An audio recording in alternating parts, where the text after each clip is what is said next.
Unipaka mafuta, uniweka kiongozi ya ukiti wako Bwana, ninakushukuru. Kupatana na Yesu niye minangaza, kupatana na Yesu niye minangaza, na Yesu napanda juu sana, na Yesu napanda juu sana, napanda sawa zaidi sana, na Yesu nainuliwa sana.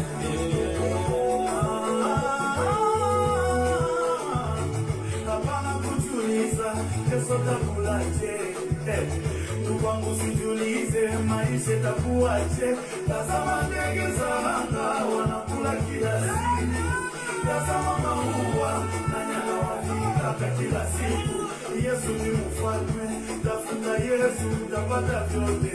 Ndani ya Yesu maisha, ndani ya Yesu ukweli ni ndani ya Yesu. Yesu anakubeba juu.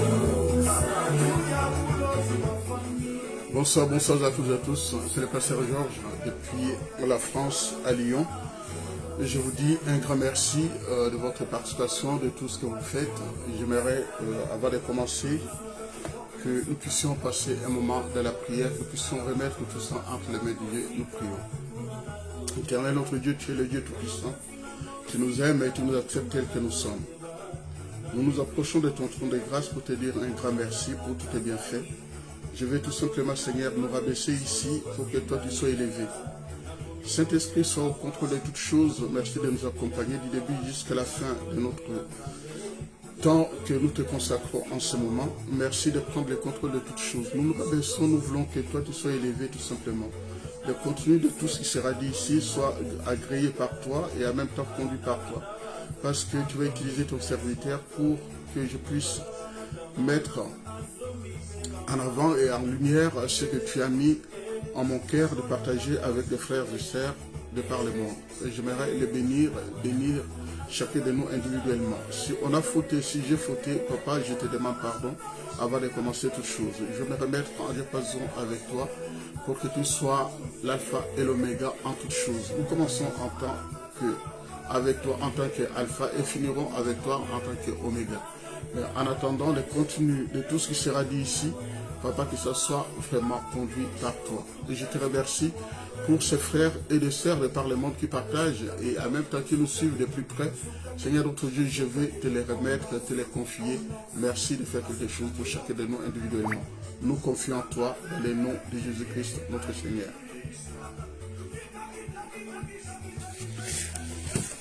Voilà mes frères et sœurs, avant d'aller plus loin, je vous parle tout le temps de vous connecter sur les YouTube. Sur les YouTube, vous allez voir, c'est ce logo-là dont je vous parlais la dernière fois. Quand vous allez sur YouTube, vous voyez ce logo-là et vous voyez plutôt ça. MKC avec ce logo-là. MKC comme ça. MKC avec ce logos. Donc sur YouTube, vous verrez, c'est écrit MKC TV avec ces logos, sinon en grand, c'est ce logo-là que vous verrez sur YouTube. Voilà, c'est les feuilles, c'est tout simplement des feuilles d'arbre. Voilà, si vous pouvez regarder et ce sera une bonne chose de partager la parole de Dieu ensemble, que nous puissions vraiment vivre ce moment si précieux. Et en ce moment même, il y a des frères et sœurs de par le monde qui vivent dans des situations très très compliquées.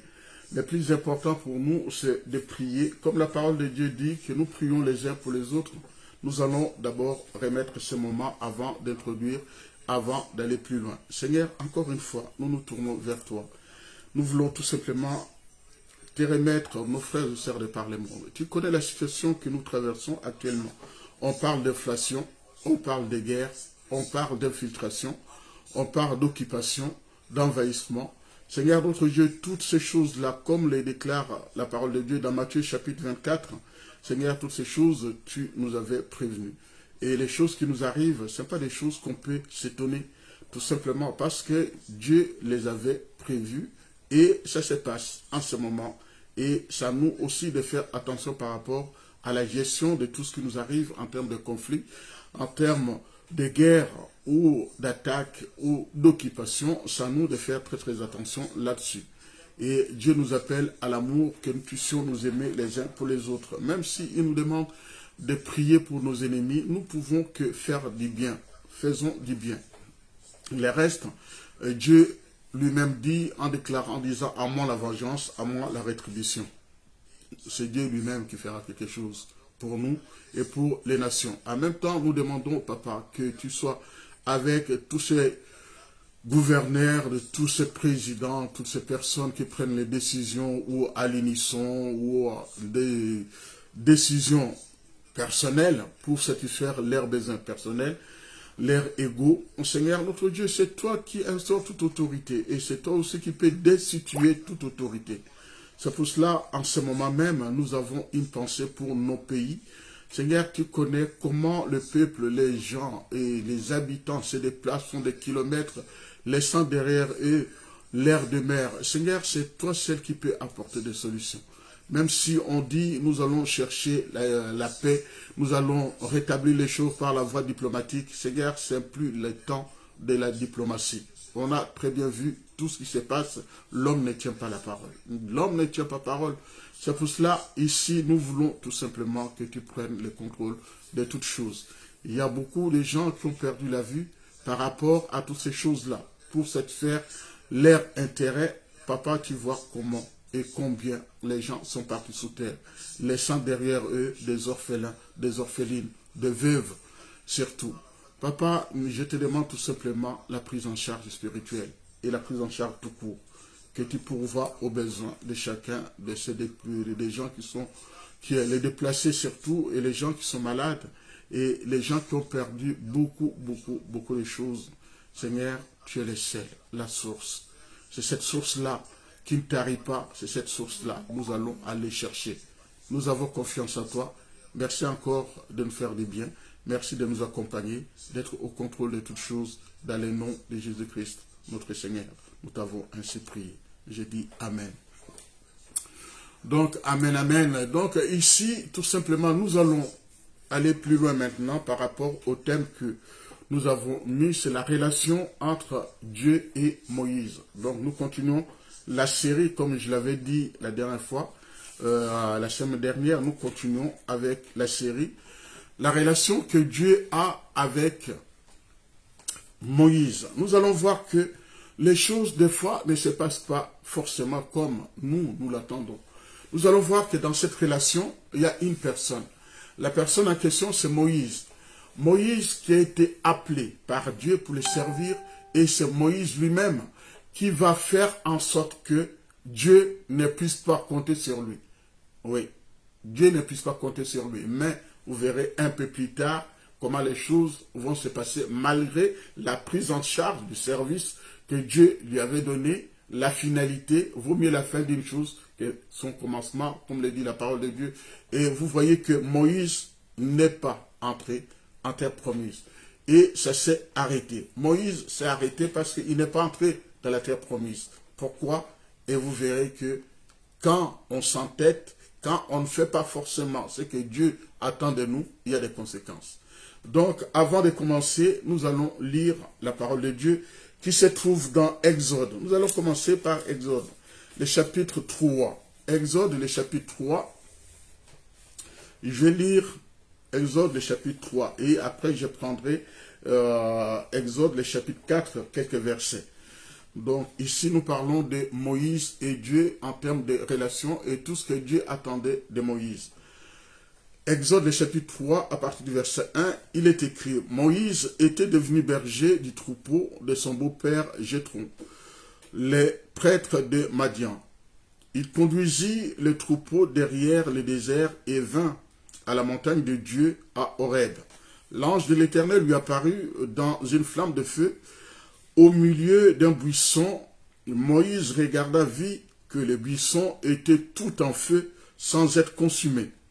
Moïse dit, je vais faire un détour pour voir quelle est cette grande vision. Pourquoi le buisson ne brûle-t-il pas? Je vais au verset 5. Dieu dit, ne t'approche pas d'ici. Retire tes sandales, car cet endroit où tu te tiens est une terre sainte. Il ajouta, je suis le Dieu de ton père, le Dieu d'Abraham, le Dieu d'Isaac, le Dieu de Jacob. Moïse se cacha le visage car il avait peur de regarder Dieu. Alors l'Éternel dit, je vis la souffrance de mon peuple qui est en Égypte, et j'ai entendu les cris qu'il pousse devant ses oppressions. Oui, je connais ses douleurs. Le verset 8, je suis descendu pour les délivrer de la domination des Égyptiens et pour les faire monter de ce pays, jusque dans un bon et vaste pays, un pays où coule le lait et le miel.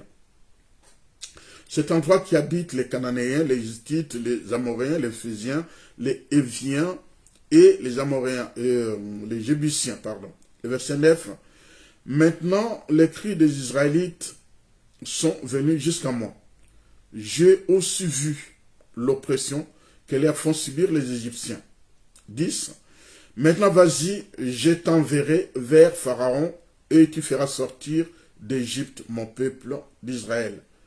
Et voilà maintenant les contradictions quand Moïse ne veut pas aller. Et c'est à Moïse de répondre à Dieu.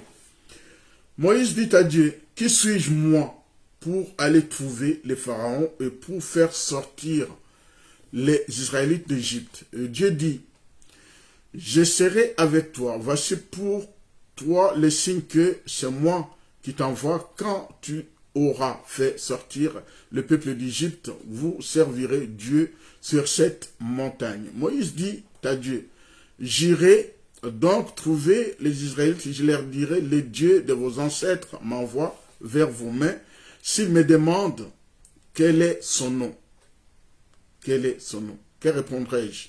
Dieu dit à Moïse, je suis celui qui suis. Je suis celui qui suis. Je vais au chapitre 4, à partir du verset 19. Ici, Moïse accepte d'y aller. On arrive au verset 19.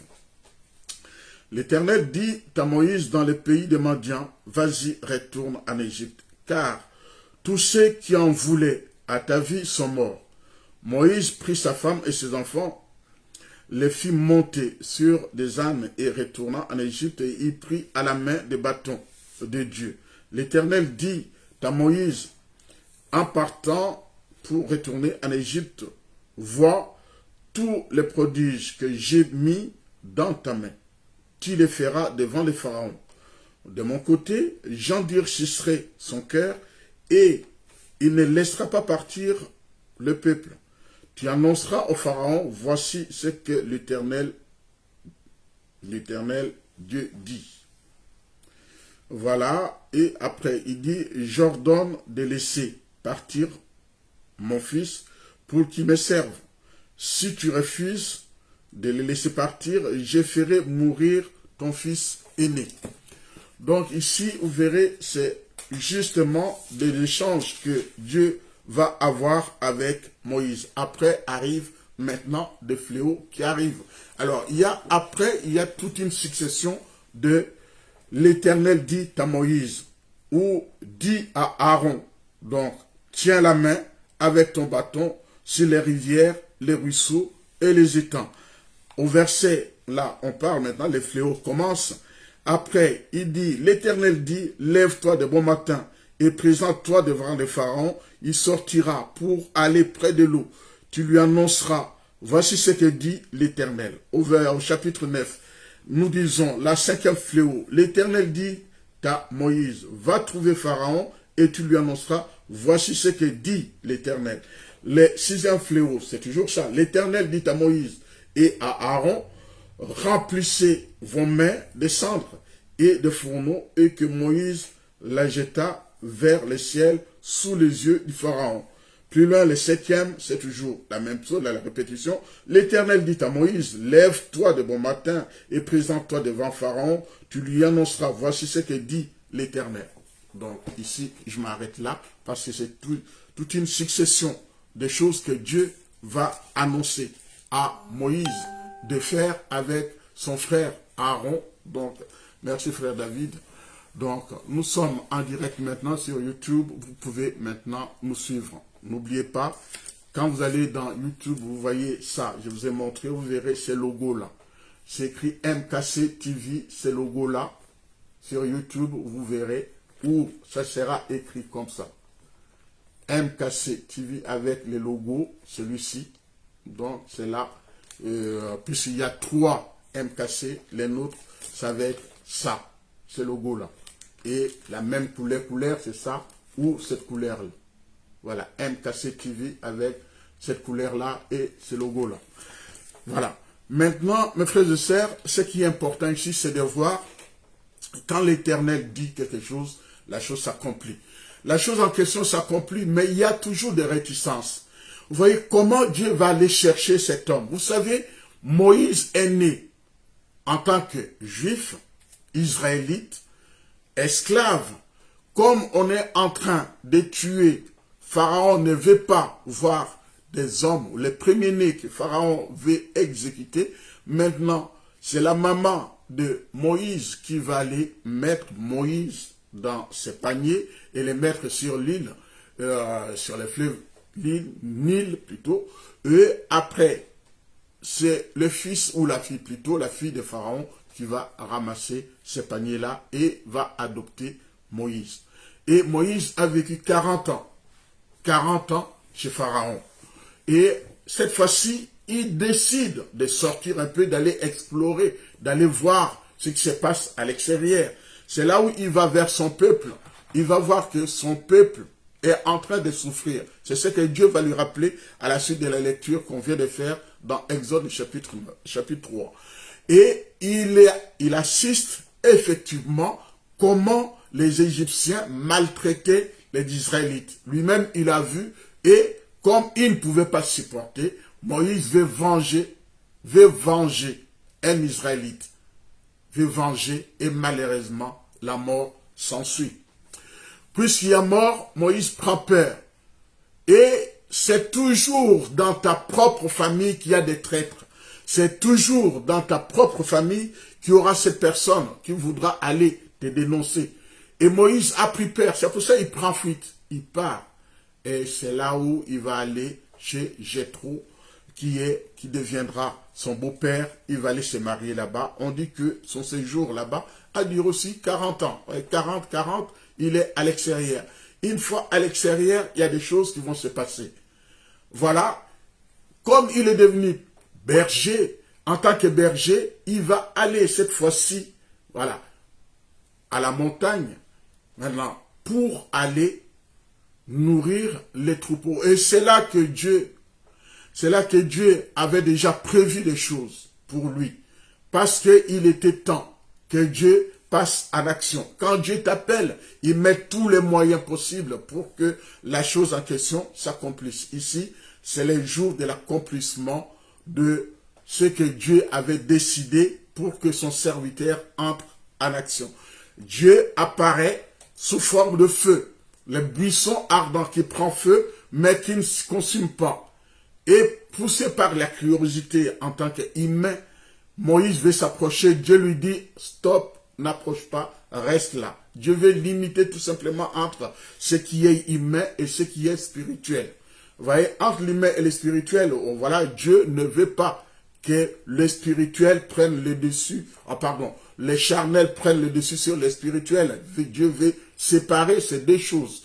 Entre ce qui est divin, c'est-à-dire venant d'en haut, et ce qui est terrestre, il y a une grande différence. Maintenant, Dieu va arrêter Moïse de ne pas aller voir ce qui se passe derrière. Il va lui dire tout simplement d'ôter ses chaussures. Voilà. Maintenant, l'heure de la mission va arriver. Dieu va maintenant confier à Moïse la mission qu'il attendait. Si ce n'est que d'aller libérer son peuple. Peut-être tu es dans cette situation-là, dans cette situation où tu t'es embourbé, tu n'arrives pas à t'en sortir. Laisse-moi te dire tout simplement, Dieu a toujours un plan pour toi, pour moi, pour nous faire sortir de la situation dans laquelle nous nous retrouvons. Mais à condition que Dieu soit vraiment au centre de ta vie. Si Dieu n'est pas au centre de ta vie, tu peux gêner, prier, malheureusement, ça ne se fera pas. Ça ne se fera pas. Il y a gêner et prier. Même les diables gênent. Même les diables prient. Mais nous ne prions pas les mêmes dieux. Mais nous n'entrons pas en action pour les mêmes dieux et nous ne les servons pas de la même façon. Quand on parle de la Bible, prends ta Bible, lis cette Bible-là. Bon, là, c'est la petite version, j'ai pris pour feuilleter rapidement. Donc, quand le magicien utilise aussi la Bible, les marabouts utilisent le Coran, et tout le monde utilise la Bible. Mais nous, en tant qu'enfants de Dieu, nous utilisons la Bible. Ce n'est pas pour faire n'importe quoi, c'est pour nous nourrir spirituellement, pour voir ce qui est raconté là-bas, et ça va nous nourrir, ça va nous affermir, pour que nous puissions vraiment être équipés. Un enfant de Dieu doit être équipé pour pouvoir être le bon témoin. Le témoin, c'est celui qui dit, Dieu a dit. C'est pour cela, le thème qu'on a choisi, Dieu a dit. C'est-à-dire ici, je rappelle les paroles de Dieu. Ce n'est pas mes paroles. Les paroles en question, c'est les paroles de Dieu. C'est Dieu qui a dit, ce n'est pas Georges qui l'a dit. Ce n'est pas moi qui l'ai dit. C'est Dieu qui a dit. Ici, Moïse dit, l'Éternel a dit. Et Dieu, quand tu lui envoies Moïse, vous voyez l'échange qu'il va y avoir entre Dieu et Moïse, ce n'est pas l'échange que nous pouvons espérer. Nous voyons que Moïse ne veut pas retourner là-bas. Pourquoi? C'est parce qu'il a peur qu'en retournant là-bas, ce qui s'est passé, il risque d'être tué aussi. Et c'est là, comme je vous ai dit, Dieu va les rassurer. N'aie pas peur, tu peux retourner. Ceux qui étaient pendant cette époque-là, quand tu avais tué un Égyptien, ne sont plus vivants. Ils sont morts. Toi, tu peux retourner. Tu peux repartir parce que la mission est si précieuse que Moïse, il n'y en a pas deux. Il n'y a que lui que Dieu a choisi. Lui qui a connu la maison de Pharaon. Lui qui fait partie des deux côtés, que ce soit côté Égypte, que ce soit côté israélite. Moïse était mieux placé. Il connaissait comment ça s'est passé la vie dans la maison ou dans le palais royal. Et en même temps, il connaissait aussi comment les Israélites vivaient parce qu'il a vu. Et il a été expérimenté aussi. En partant vers Jéthro, c'était une façon pour lui aussi que Dieu puisse les préparer. Ici, Moïse ne s'autoproclame pas. Il ne se désigne pas lui-même. Ce n'est pas l'autoproclamation. Ici, Moïse va à l'injonction. C'est-à-dire, c'est Dieu qui l'envoie. C'est Dieu qui lui dit, retourne libérer mon peuple. Sa mission, c'est celle-là.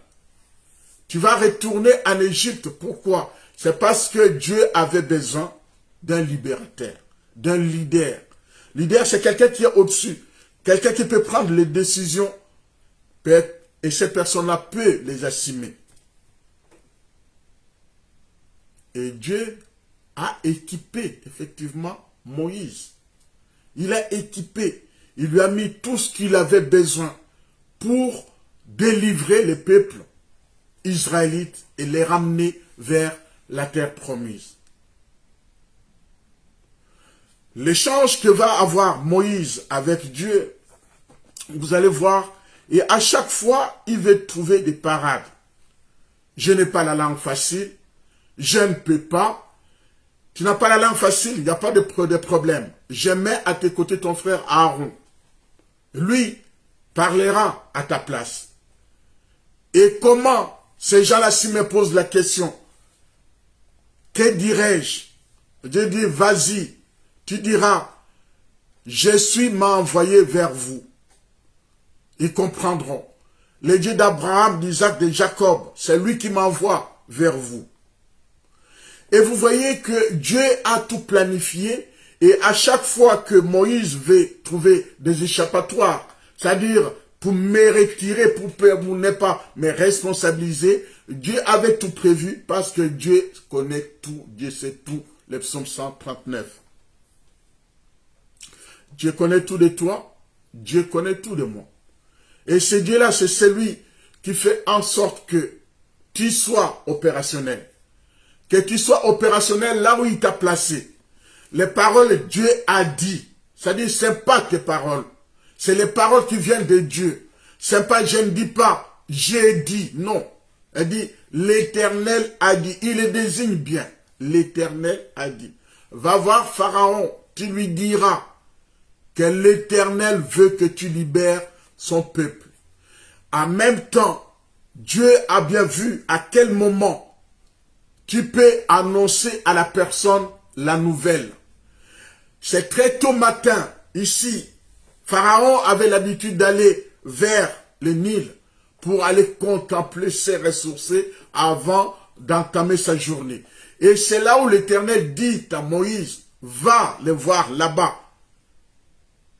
Lève-toi de bon matin, va, tu les verras au bord du Nil et annonce-lui, dis-lui, l'Éternel dit.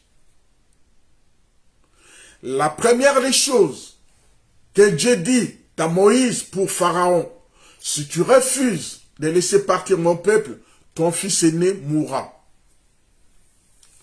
Ton fils aîné mourra. C'est Dieu qui a prévu. Ton fils aîné durera. Et en même temps, Dieu ici prévient Moïse en disant, tu vas, mais je vais endurcir son cœur. Je vais endurcir puisqu'il ne faut pas que les choses soient simples et faciles. Sinon, les gens verront, ben, de toute façon, ça s'est bien passé. C'est comme dans la vie, entre celui qui a des choses facilement, celui-là ne comprend pas l'importance, la grandeur des choses. Et celui qui endure, qui souffre pour avoir, celui-là, il comprend la valeur de l'argent, des choses que tu viens d'avoir. Tu comprendras. Sympa dans la facilité qu'on sert l'Éternel. C'est dans la douleur, dans la souffrance. C'est là où on peut comprendre l'importance du ministère. Le ministère que Dieu nous a appelés. Le ministère que Dieu t'a placé, que Dieu t'a appelé. Entre celui qui s'autoproclame homme de Dieu, entre guillemets, et celui qui va travailler vraiment pour le Seigneur, qui va souffrir vraiment pour le Seigneur, vous verrez que les choses ne seront pas pareilles. Les choses ne seront pas pareilles. Dieu est celui qui t'envoie en mission.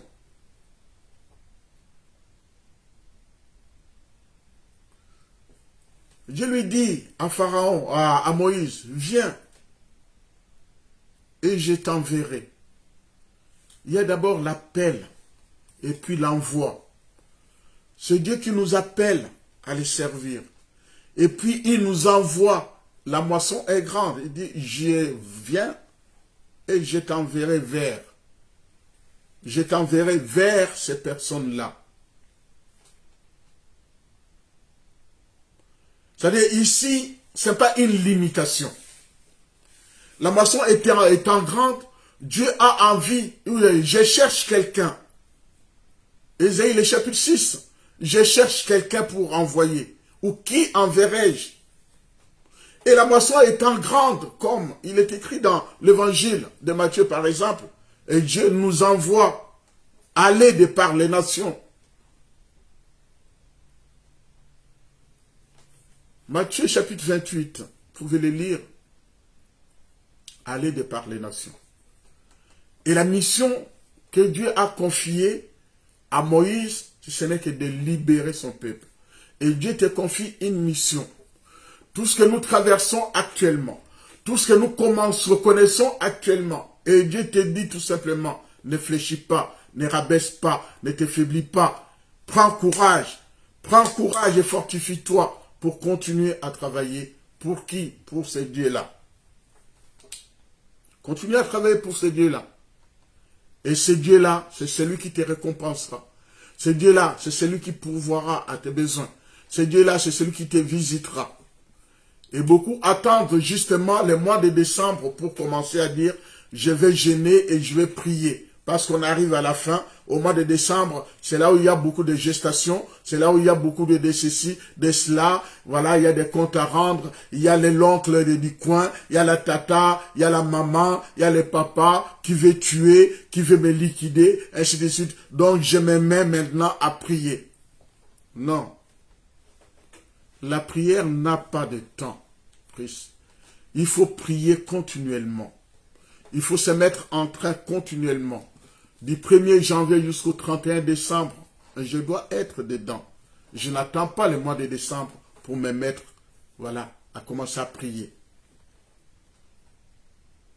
Dieu nous prépare en tant que missionnaires. Dieu nous prépare en tant que ceux qu'il veut envoyer pour aller libérer, pour aller annoncer la bonne nouvelle. La moisson étant grande, Dieu t'appelle aussi. L'Éternel dit, viens, je t'enverrai. Viens, je t'enverrai, dit le Seigneur. Pas seulement pour toi, mais en allant vers les nations, annoncer la bonne nouvelle, tu auras gagné en puissance, tu auras gagné en augmentant les royaumes de Dieu et en diminuant les royaumes de Satan avec ses agents. Malgré ses objections, malgré ses excuses qui ne tenaient pas la route, Moïse a fini par y aller. Moïse a fini par y aller. Il a fini par accomplir ce que Dieu attendait de lui. La finalité, c'est quoi? Quand nous parcourons tout simplement tous ces livres d'Exode, Exode, ça veut dire le départ. Quand nous parcourons ces livres, nous allons voir tout ce que Dieu a dit, en commençant par les 10 plaies. Dieu, après avoir annoncé déjà à Moïse que je vais endurcir le cœur de Pharaon, effectivement, il a endurci le cœur de Pharaon. Parce que maintenant, après, qu'est-ce qui s'est passé? Il y a les 10 plaies qui se trouvent dans ce livre que je lis quelques-unes ici. Les 10 plaies en question. Voyons comment l'Éternel dit à Moïse, va, dit à Pharaon, prends ton bâton, fais-toi accompagner, prends ton frère, Aaron. C'est parce que des fois dans la mission, on n'est pas seul. De toute façon, dans la mission, on n'est pas seul. Même quand Jésus-Christ les envoie, les 70, il les envoie 2 par 2. Double. 2 par 2. Noé, quand il fait entrer des espèces dans l'arche, le faisait entre 2 par 2. Et ta mission, tu n'es pas là pour faire la mission tout seul. Dieu veut que tu sois renforcé, que tu sois accompagné. Là où il y aura carence, Dieu ajoutera quelqu'un pour que tu sois vraiment, que cette personne-là soit complémentaire. Nous ne pouvons pas dire que nous avons tous les dons pour assurer un ministère. Non, nous avons toujours besoin de quelqu'un. C'est pour cela, Moïse voulant trouver l'excuse, Dieu lui dit tout simplement, prends ton frère Aaron, va avec lui. Et en prenant Aaron, vous voyez que Moïse ne s'est pas dissocié, ne s'est pas séparé d'Aaron, il est avec lui. La chose la plus importante, c'est de voir comment je vais vous amener plus loin. Vous allez voir. Plus loin, toujours je suis dans les livres d'Exode, les chapitres 34 cette fois-ci. Vous voyez, je saute plusieurs chapitres. Je vais vous amener au chapitre 34.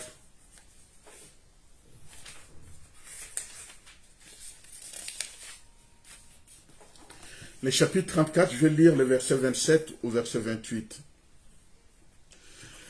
L'Éternel dit à Moïse, écris ces paroles, car c'est sur cette base que je conclus une alliance avec toi et avec Israël. Moïse restera là avec l'Éternel 40 jours et 40 nuits. Il ne mangea pas de pain, il ne but pas d'eau. Et l'Éternel écrivit, c'est Dieu qui a écrit ici, dans un premier temps. L'Éternel écrivit sur les tables les paroles de l'Alliance, les 10 paroles ou les 10 commandements. Moïse descendit sur le mont Sinaï, les 2 tablettes du témoignage à la main. Il ne savait pas que la peau de son visage rayonnait parce qu'il avait parlé avec l'Éternel. Aaron et tous les Israélites regardèrent Moïse et virent que la peau de son visage rayonnait. Ils eurent alors peur de s'approcher de lui. Moïse les appela. Aaron et tous les chefs de l'assemblée vinrent vers lui et il leur parla. Après cela, tous les Israélites s'approchèrent et lui donna tous les ordres et il avait reçu de l'Éternel sur le mont Sinaï. Lorsque Moïse eut fini de leur parler, il mit un voile sur son visage. Quand Moïse entrait dans la présence de l'Éternel pour parler avec lui, il retirait le voile jusqu'au moment où il ressortait. Et quand il sortait, il transmettait aux Israélites les commandements qu'il avait reçus. Le verset 35. Les Israélites les regardaient le visage, ils regardaient le visage de Moïse et voyaient que la peau de son visage rayonnait et Moïse remettait le voile sur son visage jusqu'au moment où il entrait pour parler à l'Éternel.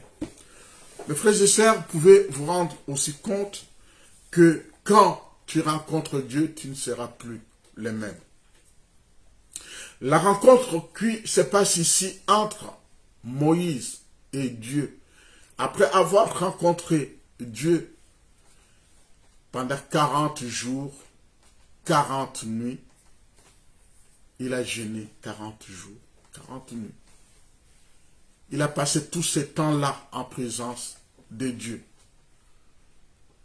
pour chercher vraiment la profondeur, approfondir la relation entre lui et son Dieu. Et Dieu l'a transformé. Ce n'était plus le même Moïse qu'on a vu partir et qui est revenu. C'est un autre Moïse. Quand tu rencontres Dieu, tu es transformé. Tu changes. Ta façon de t'exprimer, ta façon de te comporter, ta façon de faire change. Tout change en toi. Et en même temps, c'est la parole de Dieu qui dit, vous verrez la différence entre ceux qui servent le Seigneur et ceux qui ne le servent pas. Il faut qu'il y ait cette différence-là. La différence doit être visible. On doit voir cette différence-là.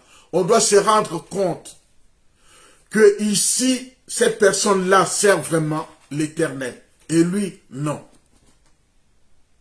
Tu te dis serviteur de Dieu, mais tu te comportes encore comme quelqu'un qui n'est pas encore dedans. Moïse ayant rencontré Dieu, quand il revient, il n'est plus le même. Les gens ont peur de le regarder en face et tellement qu'il rayonnait. Quand tu deviens une nouvelle créature, tu rayonnes de joie. Et ta façon de te comporter, ta façon de faire, ta façon de vivre change complètement. Vous verrez la différence. Toi qui sers le Seigneur, tu dois être différent de ceux qui ne servent pas. Toi qui as entendu la parole de Dieu, tu dois être différent de ceux qui ne l'ont jamais entendu. Tu ne peux pas te comporter de la même manière que ces gens-là. Tu ne peux pas avoir ces mêmes comportements de gens de l'autre côté. Autrement, tu te fais mentir à toi-même. Je cherche quelqu'un pour envoyer. Es-tu prêt à répondre à cette requête-là? Est-ce que tu peux dire, oui Seigneur, me voici, j'aimerais bien que tu m'envoies. Transformé, tellement que les gens avaient peur de voir son visage, qu'il ne meurt parce qu'il a pris une autre dimension.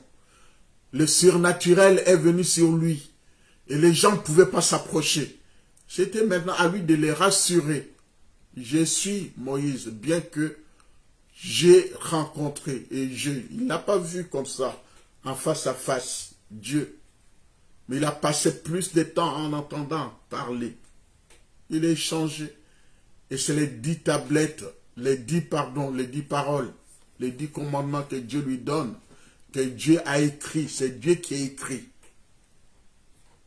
Les décalogues cette fois-ci, quand vous allez dans les livres de Deutéronome à partir du chapitre 5, vous allez voir que Moïse ayant cassé la parole ou les lois, la tablette ou les tablettes, cette fois-ci, il s'est mis à écrire. Les premières paroles, c'est Dieu qui a écrit lui-même, comme nous relate ce livre d'Exode. Mes frères et sœurs, la différence c'est que quand Moïse entre pour rencontrer Dieu, quand il entre, il est voilé. Et en face de Dieu, il n'est pas voilé. Vous comprenez que il y a cette différence-là. Avec les hommes, je me comporte comme celui qui est au-dessus et qui observe la loi de l'Éternel. Mais avec les autres, ou avec Dieu cette fois-ci, je ne suis pas son face-à-face, son égal. Non. Nous ne serons pas égaux entre Dieu et moi. Nous ne serons pas pareils. Il y a un créateur, il y a une créature. Il y a cette différence-là entre les deux. Quand la créature rencontre le créateur, on voit bien la différence. La créature se rabaisse, le créateur est élevé. Je ne peux pas dire que je suis l'égal de Dieu. Celui qui dit je suis l'égal de Dieu se trompe lui-même. Dieu est éternel. Lui, il ne change pas. Il est toujours le même. C'est pour cela il est écrit dans Jean chapitre 8, le verset 58, « Avant qu'Abraham fût, je suis. » Vous voyez la différence? Ou je suis celui qui est. Je suis celui qui suit. Donc les textes qu'on a lus pour commencer, quand Moïse lui demande, Dieu lui dit, je suis celui qui suit. Je suis pour toi tout ce que je suis dans mon être glorieux. Avant qu'Abraham fût, je suis. Avant même l'existence d'Abraham, j'étais déjà là. C'est pour faire cette différence-là entre la créature et le créateur. Abraham, c'est une créature. Dieu, c'est le créateur, tout simplement. Dans le même chapitre, si Jean 8, nous pouvons lire aussi dans d'autres versets, il est écrit, si vous ne croyez pas que c'est moi, donc je suis, vous mourrez dans votre péché. Le verset 24. Et puis plus loin, il dit, quand vous aurez élevé les fils de l'homme, alors vous connaîtrez que c'est moi qui suis.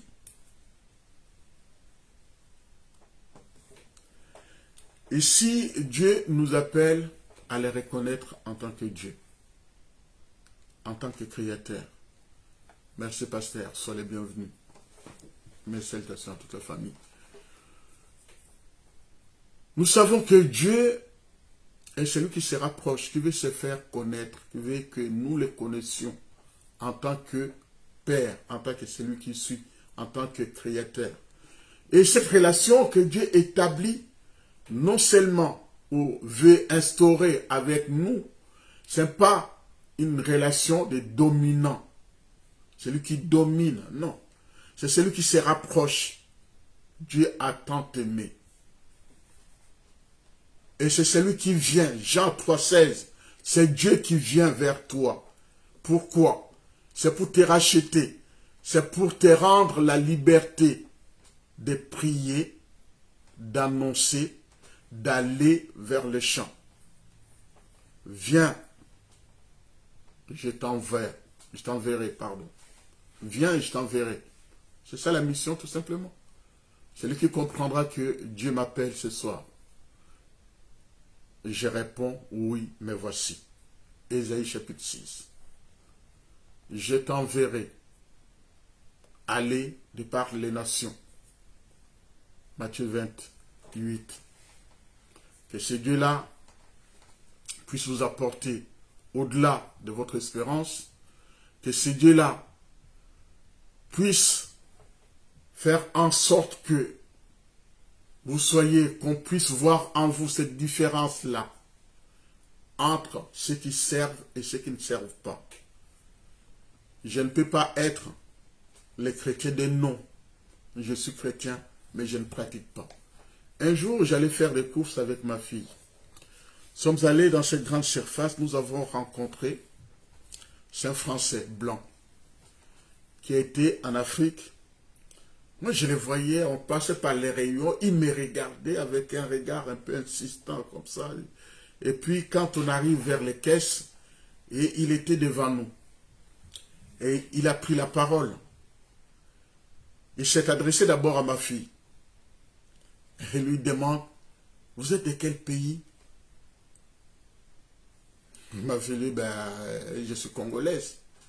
Il dit, ah, oui, je connais bien l'Afrique. Bon, même s'il est dans un pays, on dit toujours, je connais bien l'Afrique, tous les pays. Et il commençait à parler, et puis, il parlait de Dieu. Et je lui ai dit, vous priez, vous êtes croyant? Il dit, oui, je suis croyant. Il m'a dit, amen.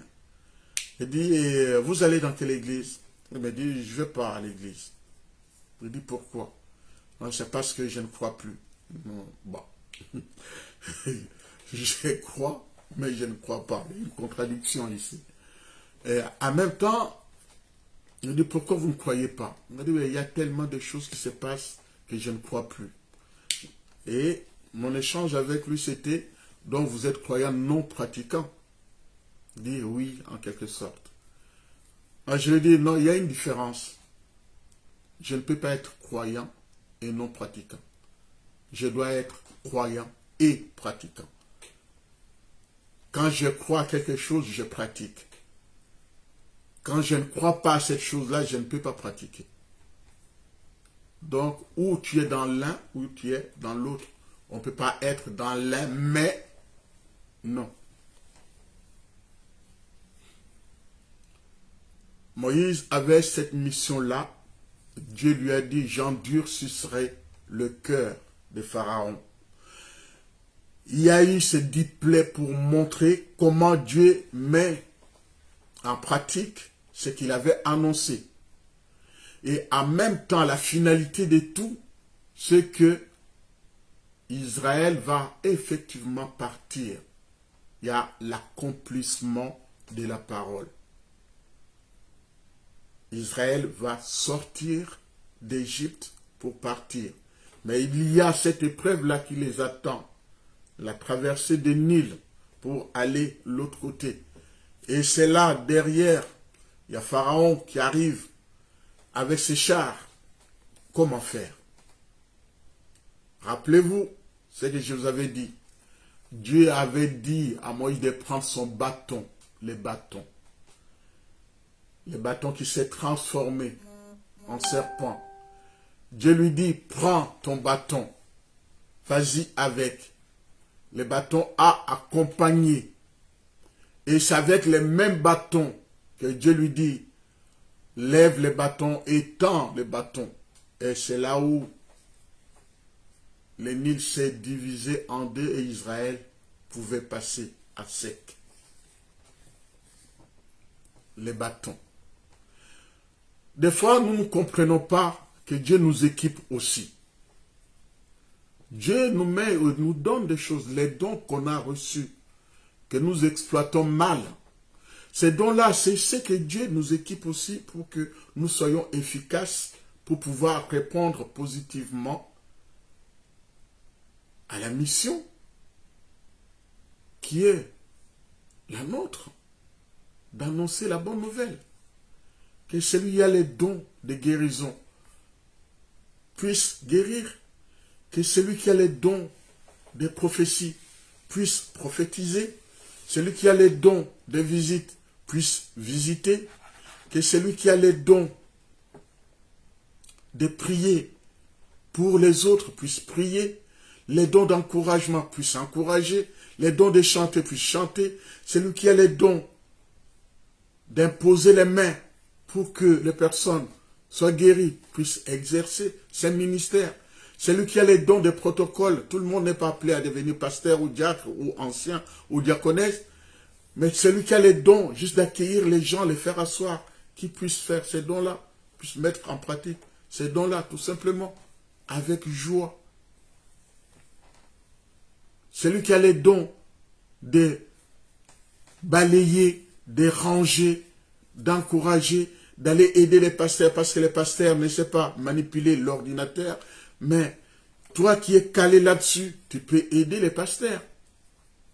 Donc tous ces dons-là, Dieu nous a équipés pour que nous soyons tous complémentaires. La complémentarité. C'est-à-dire que celui qui a un don plus que l'autre puisse apporter un appui pour que les choses puissent aller de l'avant. Il y en a qui sont forts en maths, mathématiques, arithmétique, géométrie. Toi qui es fort là-dessus, tu peux aider un frère ou une sœur qui ne peut pas, qui ne comprend pas forcément. Toi qui as la facilité de comprendre, tu peux l'aider aussi. Celui qui comprend bien les langues, l'anglais, l'espagnol, le portugais, j'en passe. Celui qui comprend ces langues-là, tu peux aider aussi un frère à apprendre. Ou on invite quelqu'un à l'église. On a besoin d'un interprète ou un traducteur. Mais c'est toi qui dis, je suis là, je suis capable d'interpréter ou de traduire plutôt. Tu peux exercer cela sans t'enorgueillir. Oui, si je ne suis pas là, de toute façon, ils l'ont invité. La dernière fois, quand j'avais traduit, j'interprétais ça et tout. Ils n'ont pas compris et maintenant, je n'irai pas. Non, tu ne le fais pas pour l'église. Tu le fais pour Dieu. Tu ne le fais pas pour les pasteurs. Tu le fais pour Dieu. Dieu te les rendra. C'est là, Dieu nous a tous équipés et nous sommes en mesure de mettre tous ces dons-là au service. Les dons qu'on a, c'est pour les mettre au service d'eux, pas pour faire plaisir au pasteur, au bishop, l'archibishop, j'en passe, c'est des titres. Mais mets ces dons-là au service de l'Église, tout simplement. Ne cherche pas d'excuses. Je n'ai pas la langue facile. Je ne sais pas parler. Je ne sais pas comment faire. Ils me tueront. Ils vont me... Bien sûr, il y a ces choses-là peuvent arriver. Mais Dieu a dit à Moïse tout simplement, n'aie pas peur. Les gens que tu craignais à cette époque-là ne sont plus en vue. Tu peux retourner tranquillement. Je serai avec toi. Il a dit, je serai avec toi. Quand Dieu envoie, il dit, je serai avec toi. Dieu sera avec toi à partir de maintenant, mon frère, ma soeur. N'aie pas peur. Dieu sera avec toi. Il y aura d'obstacles. Il y aura des gens qui t'empêcheront de progresser ou d'aller de l'avant. Mais Dieu sera avec toi. Il t'a équipé pour. Il fera en sorte que tu sois capable de répondre positivement par rapport au ministère, par rapport à la mission qui est la tienne.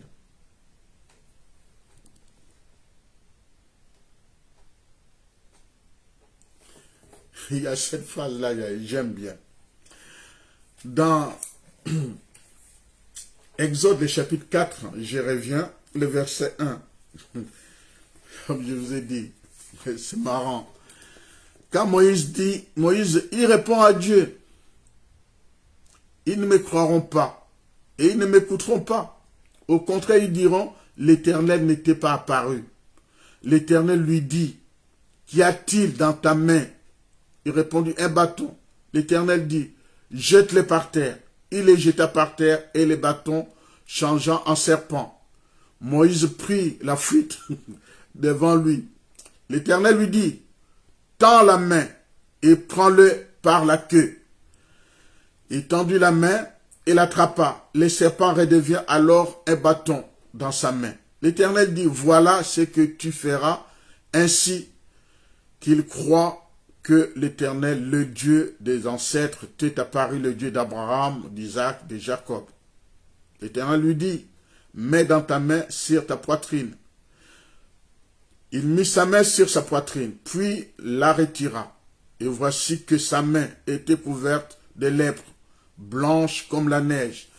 L'Éternel dit, remets ta main sur ta poitrine. Il remit la main sur sa poitrine, puis l'en retira. Et voici qu'elle était redevenue normale. L'Éternel dit, s'il ne te croit pas, s'il ne t'écoute pas, n'écoute pas les messages du premier signe, ils croiront à celui du dernier signe. Ils ne croiront toujours pas, même avec ces deux signes, ils ne t'écouteront pas.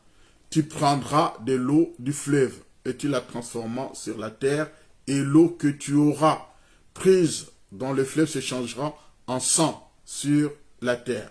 Voyez comment Dieu a équipé Moïse avec toutes ces choses de preuves. Comment les gens peuvent croire, puisque beaucoup on parle ça, on appelle ça la foi des Thomas. Tant que je n'ai pas vu, je ne croirai pas. Et Dieu l'a équipé pour. Ils ne me croiront pas. On sait bien que Moïse veut chercher des excuses. Et Dieu lui montre déjà comment les choses vont se passer. Et sur le terrain, c'est ce qui va effectivement se passer. Il faut craindre Dieu. Pas en tant que père fouettard, mais celui qui t'aime. L'amour, ça passe par le respect. Le respect des uns des autres. Dans l'écoute, dans les relationnels, dans la disponibilité. Et que ce Dieu-là puisse vous aider, soit avec vous, et qui vous comble de sa grâce. Que ce Dieu-là soit vraiment au centre de notre vie. C'est ici que nous terminons par la prière. Nous prions. Éternel notre Dieu, nous te sommes reconnaissants parce que tu es Dieu revêtu de magnificence. Tu es notre Père. Nous te remercions pour tous tes bienfaits. Te remercions parce que tu nous as conduits du début jusqu'à la fin. Nous avons commencé avec toi en tant qu'alpha, finissons avec toi en tant qu'oméga. Papa, merci pour le contenu de ces paroles. Nous avons vu que, quelles que soient les circonstances, tu es celui qui nous dit, viens, je t'enverrai. En même temps, l'envoi est accompagné par les signes, par les dons que tu nous as donnés. Parce que tu as équipé Moïse hier, aujourd'hui tu m'équipes.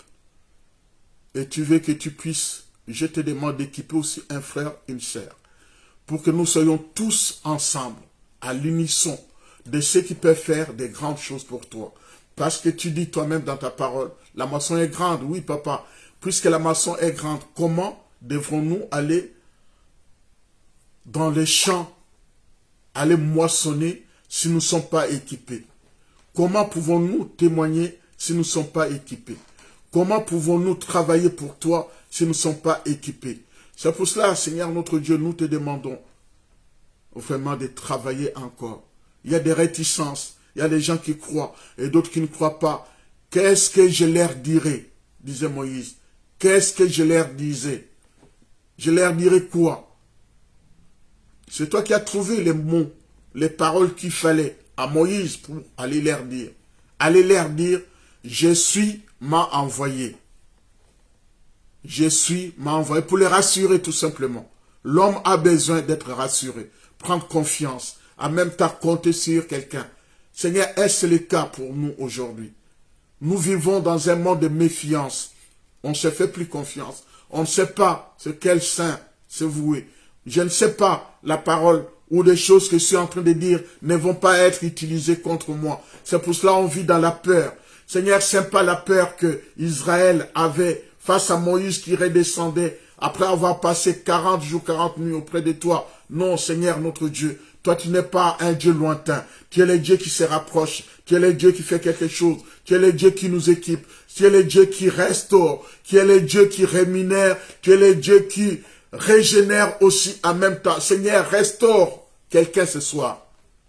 Restaure, Seigneur notre Dieu, ce soir. Puisse régénérer, Seigneur, les cellules qui sont mortes, Seigneur. Tu peux les régénérer, tu peux les revivifier dans le nom de Jésus. Seigneur, nous n'avons personne d'autre en qui nous confier, si ce n'est qu'en toi que nous nous tournons encore une fois ce soir pour te dire notre reconnaissance par rapport à tous tes bienfaits. te dire notre reconnaissance pour des frères et sœurs que tu places devant nous. Et nous te sommes vraiment reconnaissants. Veille à agréer notre prière. Les temps qu'on a passés en ta présence, ça nous fait du bien. J'espère que ça a fait du bien à un frère, à une sœur ce soir. Et je te prie tout simplement, en cette préparation des festivités, nous allons entrer dans la période où les gens craignent beaucoup. Oui, on risque de me tuer. On risque. Mais c'est toi qui dis, vous verrez la différence entre ceux qui servent le Seigneur et ceux qui ne le servent pas. Celui qui est dans la peur, c'est celui qui ne sert pas vraiment le Seigneur avec un cœur sincère. Mais je sais, papa, tu as les paroles qu'il faut pour des frères et pour des sœurs. Tu feras du bien à un frère ce soir. Tu feras du bien à une sœur. Et tu vas nous prendre par la main. Tu vas nous conduire. Seigneur, les passages de l'an 2022 à l'an 2023, c'est pas sous ta bonne garde.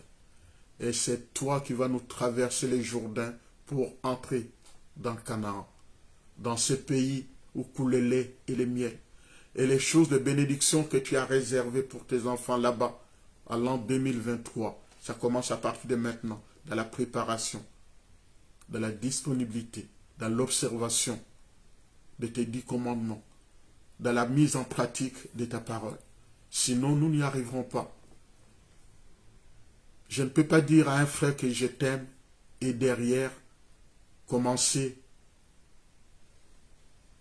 à le détruire, à le poignarder. Ça, je me fais mentir. Mais ça, papa, je te laisse la gestion. Je te prie tout simplement que ton esprit bienveillant soit avec tes enfants et que tu nous accompagnes au jour après jour, que tu sois avec nous. Si tu n'as pas mis le point final dans la vie de quelqu'un, personne sur cette terre ne pourra mettre ce point-là dans la vie d'un frère, d'une sœur. C'est toi qui as dit au diable d'où tu viens, et il te répond, j'ai t'ai sillonné la terre, et tu lui dis, as-tu vu mon serviteur Job?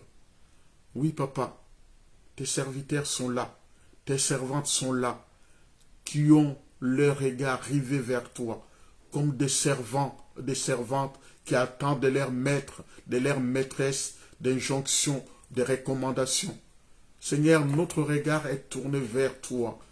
Comme la parole du psalmiste dit, je tourne mon regard vers le mont Sion. Seigneur, notre regard est tourné vers toi ce soir. Je te confie mes frères, je te confie mes sœurs. Seigneur, tu connais la solution, tu connais les problèmes aussi d'un frère, d'une sœur ce soir. C'est quoi les problèmes? C'est quoi les problèmes pour toi, mon frère, ma sœur? Ton problème, c'est quoi? À toi, maintenant, de recommander ton sort en l'Éternel. Lui, il va te délivrer. Et toi, tu seras là pour le glorifier. Merci, papa, de nous avoir conduits. Merci d'avoir pris ce temps-là avec nous. Nous nous abandonnons à toi et je laisse entre tes mains mes frères et sœurs de par le monde, ceux qui nous ont suivis ou ceux qui nous suivront en différé. Merci de leur faire du bien. Apporte-leur ce dont ils ont besoin pour traverser ou passer à l'an 2023. Tu connais, il y a tellement de maux, toutes sortes de maladies. Lundi, on parlait avec des pasteurs de maladies incurables. Seigneur notre Dieu, tu les connais. Mais ces maladies incurables, quel est le médecin par excellence, si ce n'est que toi? Si ce n'est que toi. Toi, tu n'as pas besoin de médicaments. Tu dis un mot, la chose s'accomplit. Maintenant, par la foi, je dis un mot par rapport à tes serviteurs, par rapport à tes enfants, ceux qui ont fait appel à toi maintenant, qui implorent ta grâce. Merci de nous faire du bien. Tu nous appelles à la repentance. Nous péchons, tantôt d'une manière, tantôt d'une autre. Tout est péché. À nous de le confesser, de reconnaître la Seigneurie de notre Seigneur Jésus-Christ. Merci encore une fois d'être avec nous et contre nous. Nous voulons tout simplement nous rabaisser maintenant, encore une fois, que tu sois élevé dans le nom de Jésus-Christ, notre Seigneur. Je dis Amen. Si vous êtes d'accord avec moi, vous disiez Amen aussi. Merci encore une fois, mes frères et sœurs. Nous continuons. Que Dieu soit avec vous, qui vous accompagne, parce qu'il est capable de faire au-delà de notre espérance. C'est pour cela que nous nous confions en lui. Voilà, nous arrivons donc à la fin de notre temps. Je te prie tout simplement, papa, que tu prennes en gouvernance la vie de chacun de nous, que tu nous conduises. Nous avons besoin de toi, besoin vraiment de toi. Que Dieu soit au contrôle dans votre vie. Retrouvons-nous le vendredi à 22 h. Que Dieu, d'ici là, portez-vous bien, prenez soin de vous, faites du bien autour de vous. Faites du bien autour de vous. Pardonnez-vous les uns les autres. Que Dieu vous accompagne, que Dieu soit avec vous. À vendredi 22 h. N'oubliez pas de partager et retrouvez-nous, comme je vous ai dit. Voilà, ça, c'est notre logo. C'est ce logo-là, de fleurs comme ça, de feuilles, de cette couleur-là, dans YouTube. Vous verrez, c'est écrit ça, MKC TV, avec ce logo-là, et MKC c'est comme ça. Et le logo, c'est celui-ci. La couleur, c'est celle-là, ou cette feuille-là. Voilà, MKC TV. Donc, que Dieu vous bénisse, vous prenne en charge. Je vous dis à vendredi d'ici là, que Dieu vous prenne en charge. Je vous aime. Allez, bonne soirée.